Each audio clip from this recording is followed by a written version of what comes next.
On August 28, 2005, Hurricane Katrina, which was in the Gulf of Mexico, warted up to a Category 5 storm, packing winds that got up to 125 miles per hour. The areas it affected were the Bahamas, South Florida, Cuba, Louisiana, Mississippi, and Alabama.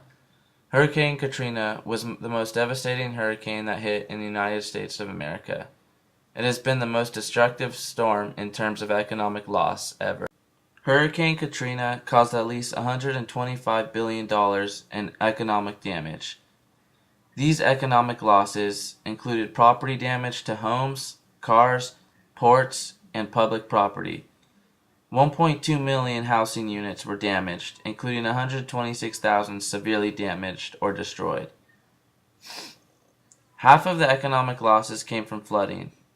This flooding eventually made it a lot harder to project the final loss. Hundreds of thousands of residents in the southern states, including nearly everyone who lived in New Orleans, was left unemployed. No paychecks were being cashed and no money was being spent.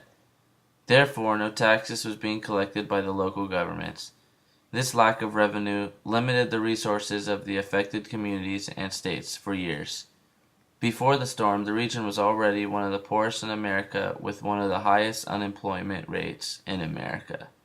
Hurricane Katrina costed the insurance industry up to $60 billion in claims in more than 100 and across 6 states. Some 1,500 claim adjusters from across the country were called in to handle the record number of claims for damage to homes, businesses, and vehicles. Louisiana accounted for 63% of insured losses, and Mississippi accounted for 1/3. In addition, the federal government operated National Flood Insurance Program and paid out $16.1 billion in claims from flooding. Damage from flooding, including storm surge from a hurricane, is covered by the National Flood Insurance Program.